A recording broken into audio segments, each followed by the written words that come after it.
Coachero tayo Yung attorney na yan, sinasabi mo attorney, yung sa site, sa project, yung nagtatrabaho sa mason, yung mason, niloko niya yung labor. Yung labor, pinagluloko niya. Pinapikon yung labor. Nasaksak niya ngayon, napatay niya. Oo, yung labor. Oo. Ngayon, yung labor ngayon, dahil pinagtanggol niya yung sarili niya, idinimanda ngayon siya ng mga kamag-anak nung napatay niya. Dahil mabait siya, sabi nung isang kaibigan niya, sige pare, sasamahan kita dun sa attorney ko. Dati, papakilala kita dun sa attorney. Ayos. Sige pre, sabi niya, samahan mo naman ako. Sinamahan siya. Mag-usap kayo. Kinausap niya yung attorney. Sabi yung attorney, sige. Ganito na lang.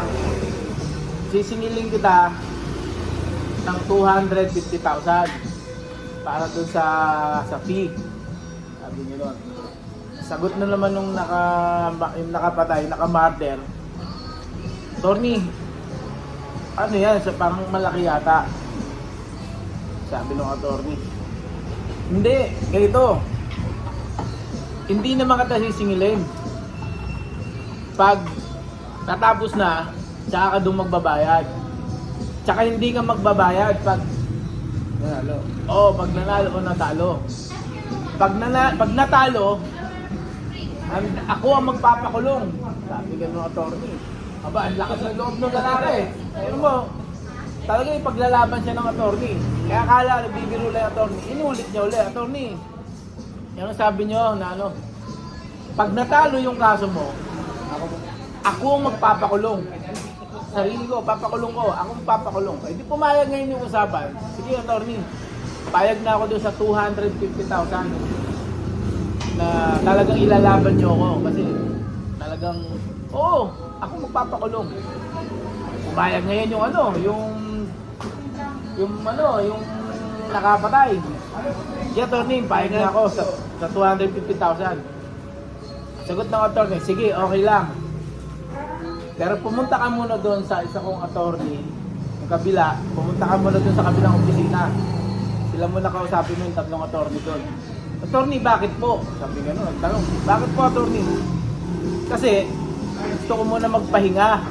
Kalalabas ko lang ng kulungan. Puro kulong pala yung kaso niya.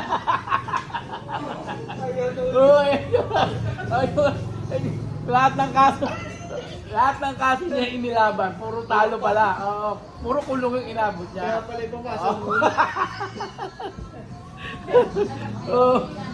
Dahil ng pera. Kaya sa kulungan. Wala ka lang pinita na kulong ka ba? Oo. Kaya pala, lahat ng mga kaso niya, puro talo.